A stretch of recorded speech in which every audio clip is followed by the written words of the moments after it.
Marquinhos, eu vou apresentar a ementa do curso, que também está disponível para vocês, tá? Em PDF.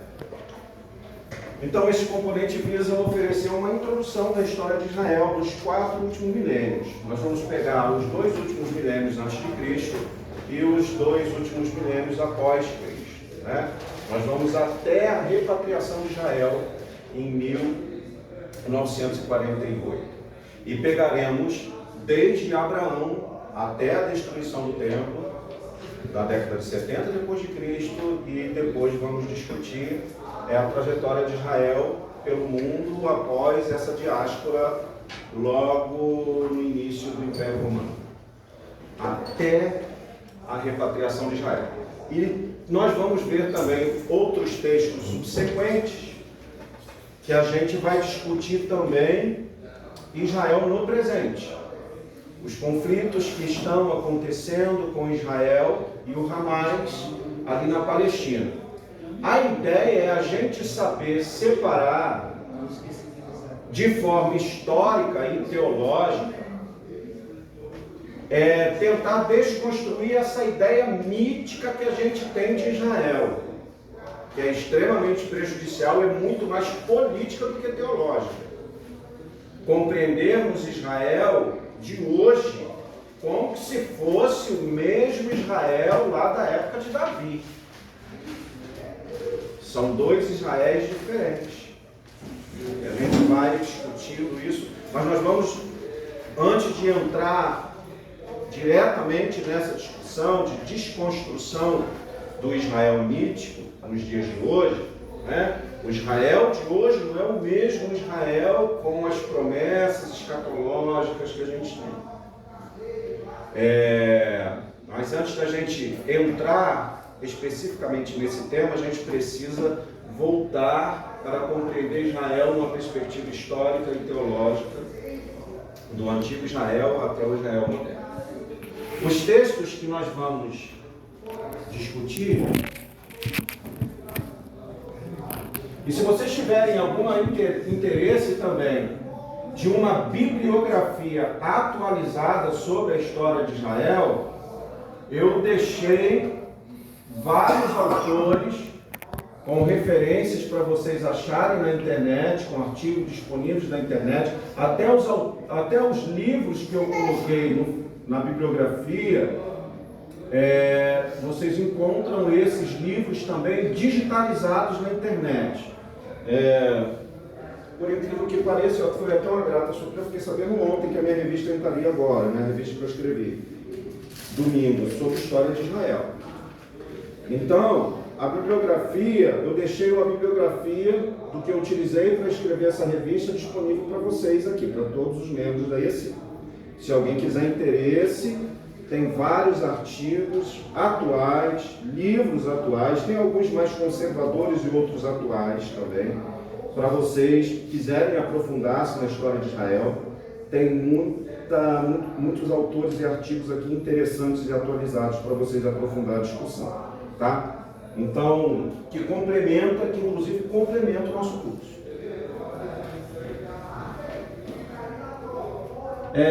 Deixa eu apresentar os autores que iremos estudar. Tá. Primeiro encontro. Vamos falar do primeiro encontro hoje. No nosso primeiro encontro, nós vamos compreender Israel nas suas origens, as narrativas fundacionais e a formação de uma identidade coletiva de Israel. Hoje nós vamos estudar a história como construção teológica e cultural, os patriarcas, né, o êxodo, a aliança, da memória, a política, as memórias que são construídas a partir da narrativa bíblica, e o antigo Israel e o surgimento das monarquias. Quando eu falo das monarquias, eu estou me referindo à monarquia do norte e à monarquia do sul. Tá? É isso que faz, senhor pastor. É isso para a aula de hoje. E nas aulas subsequentes, os autores que nós vamos utilizar são 3 autores. Tem um textinho que eu escrevi, inclusive, para a gente fechar a nossa última aula sobre o Israel de hoje, tá? Mas aí vai ser lá na 4ª aula. Então, nessas 4 aulas nós vamos estudar. Hoje começaremos com Pincus, que ele é um rabino que veio para o Brasil na final da década de 40. É um rabino de orientação mais progressista. Ele é especialista em literatura hebraica, é teólogo, especialista em literatura hebraica e lecionou até a década de 90 na USP em São Paulo. Tá? Então, especialista em literatura hebraica, teólogo, especialista também em história das religiões. É o texto que nós vamos trabalhar hoje, 4 milênios de existência judaica. E hoje esgotaremos na próxima aula, tá bom? E também esse segundo texto aqui, desses 2 autores também de uma universidade em São Paulo, especialistas em história da religião, onde nós vamos, em outra perspectiva, olhar Israel e Palestina, da Terra Santa a um território em conflito. Aí sim, nós vamos tentar compreender historicamente esses conflitos que existem entre hebreus e os árabes ali na Palestina, tá? É fundamental a gente compreender isso. E também o Bernardo Sorge, Geopolítica e Cultura. Aí nós vamos estudar teologia com geopolítica também, para a gente compreender Israel, tá bom? Esse evento está disponível para vocês, tá, gente? Para vocês verem com calma depois.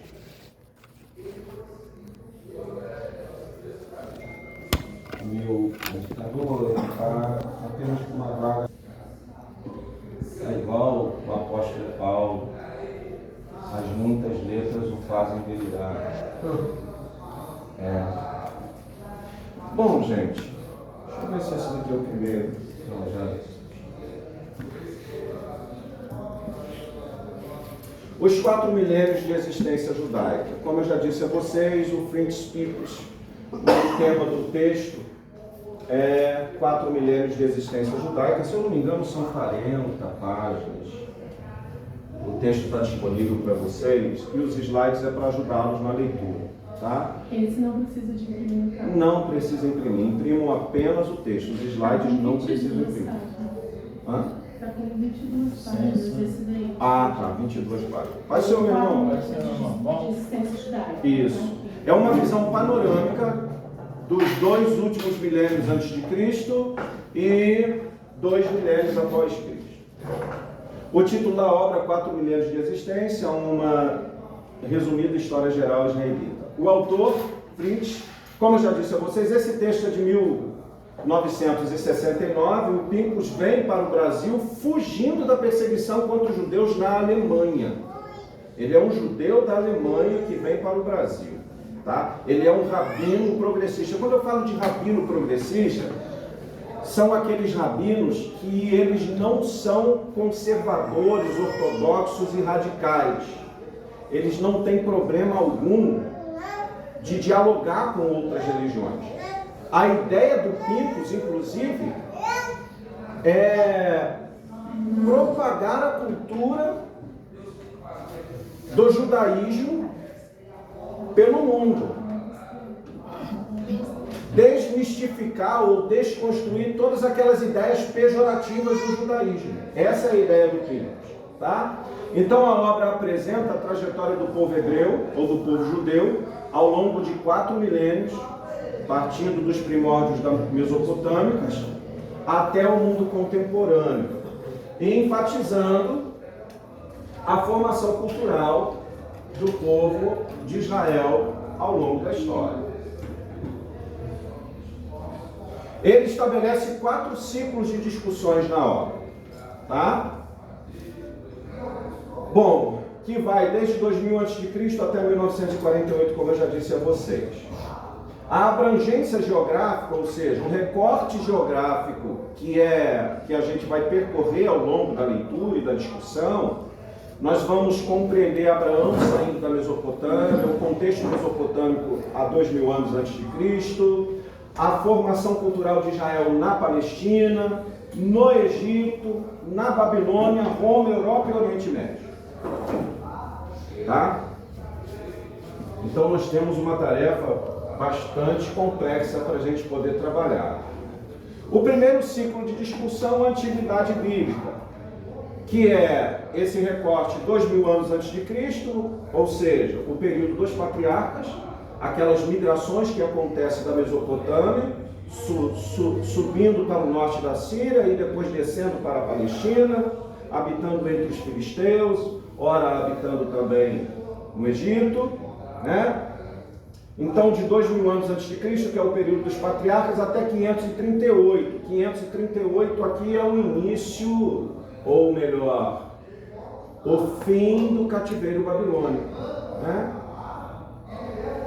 A época helenística, que é o período do governo macedônico, do Império Macedônico, né? A época helenística e romano sacerdotal. Ou seja, do final do Império Babilônico, início, portanto, aqui na verdade até um recorte um pouco complicado, né? Porque o período helenístico é do século IV antes de Cristo. Mas ele está pegando aqui o final do Império Babilônico até a destruição do templo em Jerusalém, que é o período romano sacerdotal, tá? Que é onde depois da década de 70, os sacrifícios serão extintos, a liturgia judaica vai ser toda reconfigurada depois com a destruição do segundo templo. Nós vamos discutir isso. Fim do Império, do cativeiro babilônico, né? É o fim do cativeiro babilônico. O terceiro ciclo é a diáspora e a sobrevivência rabínica. Nós vamos tentar compreender para quais regiões foram os hebreus, sobretudo depois da destruição do templo. Vamos compreender a construção do Talmud, né, que é uma releitura no final do século I da tradição escrita e da tradição oral para a orientação religiosa dos judeus, né, o Talmud ou a Midrash. O renascimento nacional de Israel, a partir de 1945 até os dias atuais, é o último ciclo que nós vamos estudar. Agora ninguém precisa decorar isso não, tá gente? A gente vai por partes. Vamos para o primeiro ciclo, então, da Antiguidade Bíblica. Né? Vamos começar 2000 anos a 538. Então vamos agora, como já dizia Jacó, né? Vamos no passo do boi das crianças, né? Vamos devagarinho, ninguém precisa correr. Bom, o Pincus, ele já traz no início da sua obra a importância de algumas descobertas arqueológicas no século XIX, que vai mudar toda a compreensão que temos, século XIX não, início do século XX, que temos a respeito da história de Israel. Então, ele está se referindo a alguns registros arqueológicos do final do século XIV e início do século V, que são as cartas de Tel Amarna, que foram descobertas ali ao sul do Egito, tá? Tel Amarna é uma cidade que um período foi a capital do Egito, quando, deixa eu ver se eu me lembro aqui o nome do rei, Tutmós IV. Ele unificou a religião do Egito ao culto de Atom e fundou a cidade de Tutankhamon. Essa cidade era o centro religioso e que também se chamava Tel Amarna, né? E ali foi descoberto um conjunto de cartas onde Tutmós IV conversava com diversos monarcas da Mesopotâmia e da Palestina. E tem uma das cartas que ele menciona um povo chamado Shabiru, que ele está preocupado com a levada, ou com as levas, de migrações militares que estão acontecendo saindo do Egito e tomando ali a Palestina. Esse povo Xabiru são os hebreus. Então nós temos documentos de um faraó do final do século XIV para o início do século V a.C., tá? Ou final do século V e início do século XIV, que a gente conta de trás para frente, que evidenciam a existência dos hebreus num processo migratório saindo do Egito para a Palestina.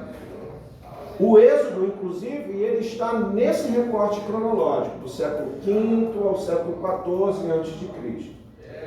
Tá? E é importante a gente ter em mente também que quando nós lemos a narrativa do Êxodo, da saída do povo de Israel, passando pelos 40 anos do deserto, até chegar à Palestina e dando início ao período dos juízes, todo esse território não é um território desconhecido do Egito, são territórios do Egito. Israel ele sai da capital, provavelmente do governo de Ramsés II, que a própria Bíblia dá testemunho disso, lá em Gênesis. E toda a trajetória no deserto ali, do Sinai, aquelas terras são conhecidas pelos egípcios na palma da mão. Os hebreus, quando chegam na Palestina, lá na Palestina, tinha supervisores do Egito recolhendo impostos dos vassalos palestinos para o Egito. A Palestina pertencia ao Egito. E essas cartas do Tutmoses IV é com seus representantes na Palestina, administradores seus na Palestina, tá? Que recolhiam impostos e administravam os soberanos, e supervisionavam os soberanos lá na Palestina, com exército, inclusive com exércitos, com forças militares egípcias na Palestina. Isso está muito bem documentado com evidências históricas. Esses territórios todos pertencem ao Egito. Do século V ao século XII a.C., toda aquela região do Sinai, o Egito, a Palestina, até as fronteiras com a Mesopotâmia, pertenciam ao Império Egípcio. Tudo bem? Então daí dá para a gente perceber mais o tamanho do milagre, né? O povo de Israel ele sai de uma opressão no centro do Império, atravessa, segundo a narrativa bíblica, de uma forma milagrosa o Mar Vermelho, e por conta daquela catástrofe que ocorre com o exército do faraó, eles desistem de perseguir os hebreus. Mas isso foi apenas uma das levas de peregrinação. Já existia uma fuga enorme de povos escravizados e oprimidos do Egito, fugindo, tentando novas oportunidades na Palestina. Tá? Então, essa carta, as cartas de Tel Amarna nos dá para ter essa visão. Tá? O povo Xabiru eram nômades semitas, possivelmente identificáveis com os hebreus, que surgem na região do Crescente Fértil, migrando rumo à Palestina. O Crescente Fértil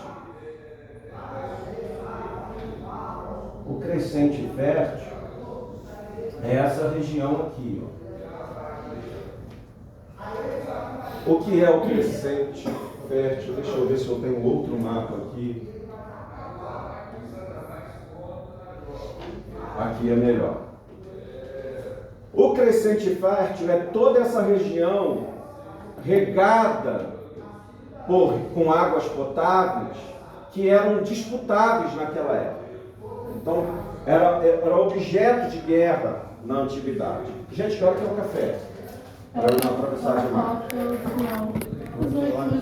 Tá, então tá bom. O Crescente Fértil, gente, vocês estudaram lá no Fundamental 1 e no Ensino Médio. Aqui é a região onde a gente tem o rio Tigre e Eufrates, onde está hoje o Iraque e a Síria, né? Abraão é daqui, da cidade de Ur, cá embaixo. E por volta do século XIX a.C., ele sobe. Abraão não foi o único, existia esse processo migratório de vários semitas saindo aqui, tentando a vida como nômades, buscando outras terras férteis, fugindo da opressão desses impérios agrários. Tá? Então Abraão ele sai daqui e outras caravanas também saíam concomitantes ou em tempos separados, então era comum essas rotas. Então essa região aqui, saindo do Crescente Fértil, descendo pela Palestina, pelo vale do Rio Jordão e até o Rio Nilo aqui, ó, esse Rio Nilo aqui que também é responsável por toda a fertilidade do Egito, é o Rio Nilo que dá a humanidade, a civilização egípcia. Isso era chamado de Crescente Fértil. E os patriarcas, tem todo, irmão. E os patriarcas, eles eram imigrantes em todas essas regiões. Né? A gente vê que Abraão, de uma família de fabricantes de ídolos aqui, né? Sai daqui, portanto são politeístas, adoravam vários deuses, e Deus vai construindo uma tradição e uma fé monoteísta a partir de Abraão. Aí temos uma sequência do tronco de Abraão, de Isaac, Jacó, e todos eles, esses patriarcas, esses peregrinos, nenhum deles habitaram de forma fixa na sede desses impérios agrários, seja no Império Babilônico, seja no Império Sírio, né, seja no Império do Egito, eles sempre ficavam às franjas desses impérios, em terras que eram absolutamente agrárias, pastores seminômades. E quando acontecia períodos de seca, eles buscavam refúgio onde? No Egito, porque o Egito era o império mais potente e mais próspero daquela época. Né? Vamos parar para pensar um pouquinho? Egito, África, né? Um império africano acolhendo o povo de Deus. A gente vai ver que os hebreus vão passar a ser oprimidos num intervalo de 60, 70 anos, dos 400 anos que eles ficaram lá. Mas conforme a gente lê a Bíblia no início do Gênesis, eles foram acolhidos pelos egípcios. Né? Depois, conforme foram passando as dinastias de faraós, foram se esquecendo da tradição de José e foram oprimindo os hebreus. Mas eles ficaram durante muito tempo prosperando e vivendo de forma pacífica ali no Egito. Então esse é o contexto do século XIX ao século XVII, tá? Aqui no Egito. No Egito, no Crescente Fértil. Então, Crescente Fértil é toda essa região aqui de vales, de rios com águas potáveis e terras férteis, que eram profundamente disputados por esses clãs e por esses povos e por esses impérios. É nesse contexto que nasce o povo ou os ancestrais dos hebreus, tá? Que recebem esse nome, inclusive porque a maior parte da estadia de Abraão, de Isaac e de Jacó é na região de Hebrom. Daí os hebreus recebem esse nome, né? A cidade de Hebrom é muito importante para a gente compreender os hebreus, não só no período dos patriarcas, como também no início da monarquia, né, gente? Porque Davi, por exemplo, ele vai governar 40 anos em Israel, mas 7 anos ele vai governar em Hebrom. Depois que ele vai conquistar Jerusalém dos jebuseus, lá no capítulo 5 de Samuel, e vai reinar 33 anos em Jerusalém, mantendo o Império Unido sobre a capital em Jerusalém. Aí depois vai ter aquele problema todo, aquelas tretas entre os filhos de Salomão, né? Entre Roboão e Jeroboão, que vai dividir o reino em duas monarquias, tá? Mas isso nós vamos ver mais à frente. Os irmãos compreenderam mais ou menos o contexto histórico do século XIX, quando surgem os primeiros patriarcas, tá? Eles surgem assim, tá?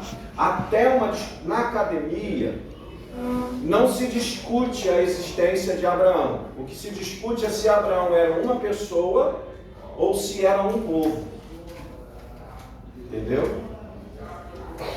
Mas na tradição hebraica, Abraão é o primeiro patriarca.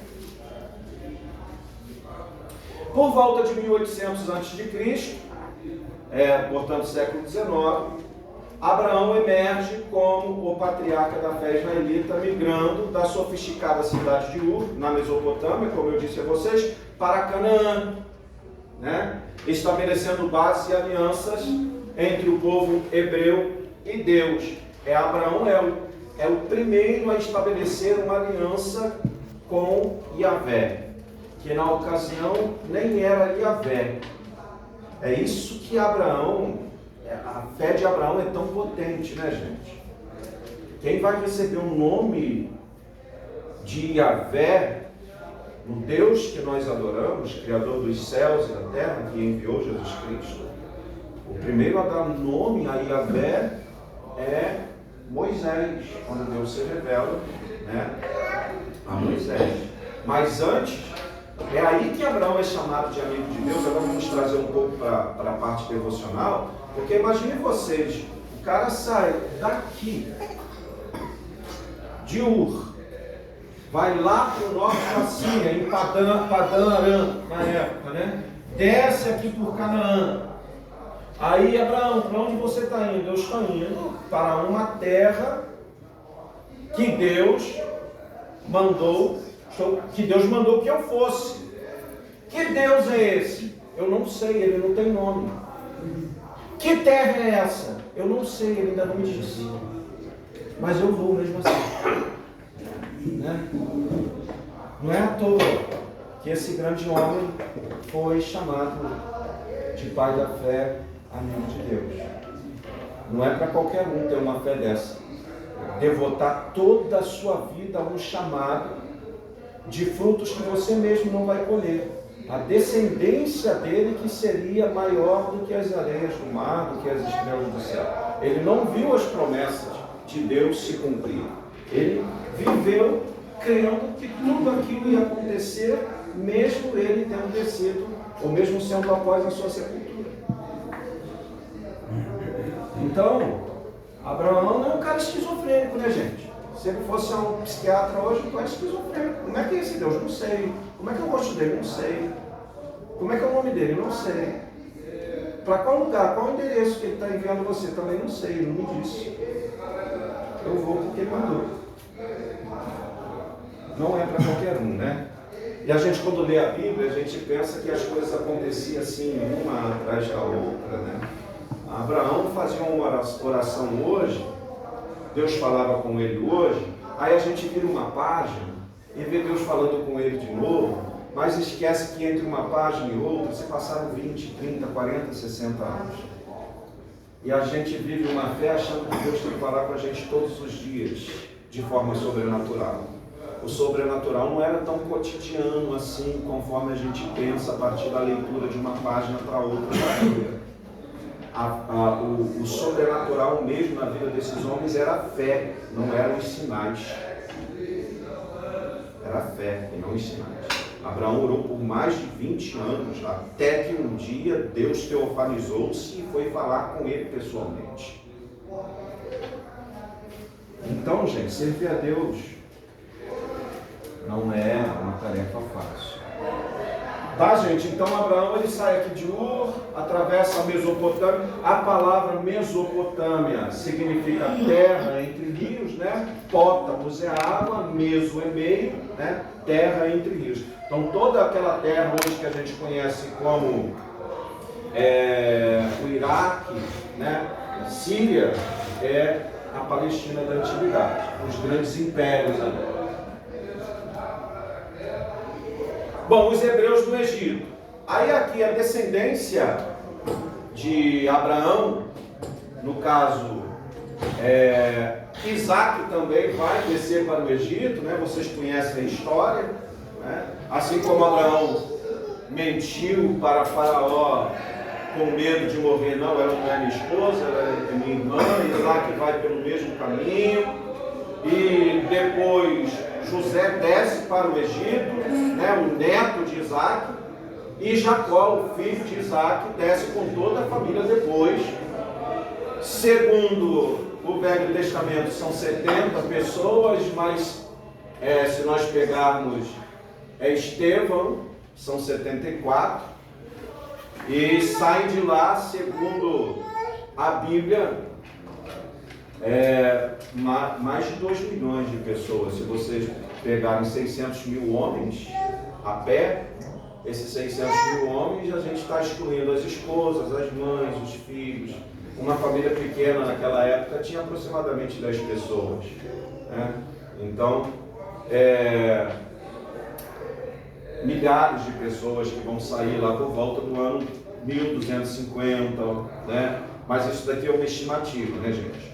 Aqui está colocando o século XIII, mas provavelmente foi no século XIV.